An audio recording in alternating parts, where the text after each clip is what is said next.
On Wednesday morning, a school bus carrying children in Khuzdar was targeted in a blast, killing 5 individuals, including 3 children, and injuring several others. The Interservices Public Relations, or ISPR, has confirmed the details, describing the incident as a cowardly and ghastly attack orchestrated by what it termed the terrorist state of India through its proxies operating in the region. According to initial reports, the blast occurred near the Khuzdar 0 point. The deceased and injured were transported to the combined military hospital in Khuzdar, with seriously injured victims being referred to medical facilities in Quetta and Karachi. Authorities believe it was a suicide attack, though investigations are ongoing. The ISPR accused India of failing on the battlefield and now resorting to targeting soft civilian targets, such as school children, to spread terror in Balochistan and Khyber Pakhtunkhwa. It alleged that Indian terror proxies are being used to foment unrest in Pakistan, especially after what it described as India's failure during Pakistan's recent Operation Bunyan Marsus. The military vowed that the planners, abettors,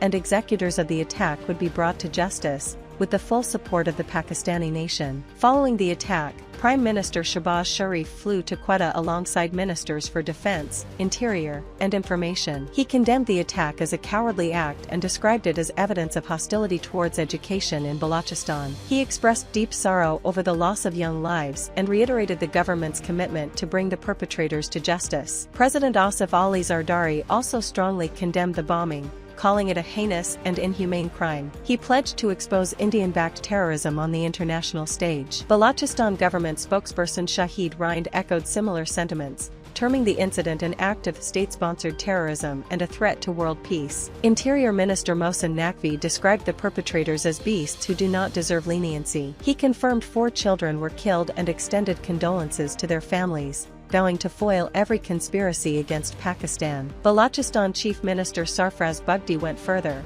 stating they had solid information about Indian National Security Advisor Ajit Doval's plans to orchestrate unrest in Balochistan. However, he said they never imagined children would be targeted. Bugti confirmed 4 children were slain and 42 people injured. The Human Rights Commission of Pakistan also issued a strong condemnation, calling the attack a violation of international humanitarian law. They criticized the federal and provincial governments for failing to provide security and stressed the importance of addressing long-standing political and governance issues in Balochistan. Meanwhile, in North Waziristan, the ISPR has refuted allegations implicating security forces in a separate incident that killed 4 children and a woman. The military stated that initial findings confirmed the attack was orchestrated by Indian-sponsored Fitna al-Khawarij, a term referring to the banned TTP. The military maintains that this is part of a disinformation campaign aimed at undermining Pakistan's counterterrorism efforts, and reaffirms its resolve to bring those responsible to justice. Belgium has demanded a convincing explanation from Israel after warning shots were reportedly fired at a diplomatic convoy in the occupied West Bank. The incident occurred during a visit by diplomats, including a Belgian official, to Jenin, a trip Belgium says was coordinated in advance with the Israeli army. Belgian Foreign Minister Maxime Prevet posted on X that he was shocked by the event, emphasizing that the convoy was clearly identifiable. He confirmed that the Belgian diplomat involved was unharmed but stressed the need for clarity and accountability from Israel. The Palestinian Authority strongly condemned what it called a heinous crime, accusing Israeli occupation forces of deliberately targeting an accredited diplomatic delegation with live fire during their field visit to Jenin Governorate. The PA released video footage showing 2 Israeli soldiers aiming their rifles at a group of individuals. A diplomat present during the incident told AFP he heard repeated shots from inside the Jenin refugee camp.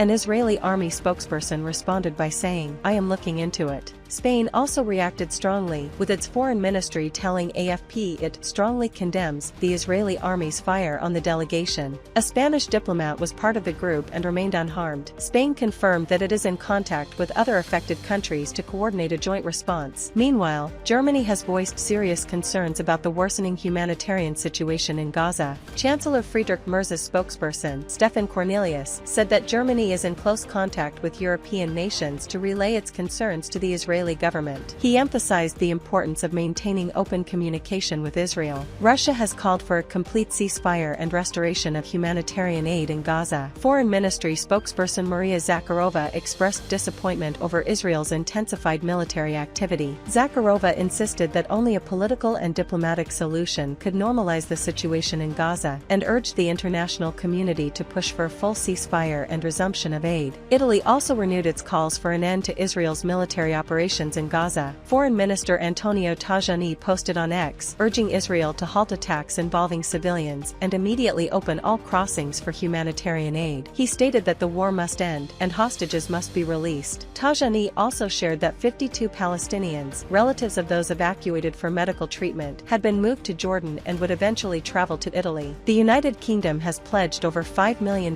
in new humanitarian aid to Gaza. Development Minister Jenny Chapman criticized Israel's blockade on aid, calling it abhorrent. She stressed that Israel would not achieve security by prolonging Palestinian suffering. In a significant diplomatic move, the UK has paused trade talks with Israel, summoned its ambassador, and imposed further sanctions on Israeli settlers. Foreign Secretary David Lammy said the escalation was incompatible with UK-Israel ties, calling it an affront to British values. ACC to Reuters, Ukraine is set to present a detailed sanctions proposal to the European Union next week, urging tougher actions against Russia as the United States steps back from imposing new sanctions. The 40-page white paper recommends seizing Russian assets and using the funds for Ukraine, while allowing sanctioned individuals to seek compensation from Russia. Ukraine is also pushing for secondary sanctions on buyers of Russian oil, potentially affecting countries like India and China. These steps mark a significant escalation in efforts to isolate Moscow, particularly as U.S. President Donald Trump has opted not to tighten sanctions following a recent call with Vladimir Putin. Despite lobbying from Kyiv and European leaders, Trump told them he preferred to give diplomacy more time. Meanwhile, the EU and Britain imposed additional sanctions on Russia on Tuesday and are exploring ways to maintain pressure independently of the U.S. Ukraine's document calls for the EU to adopt majority rule decision-making for sanctions,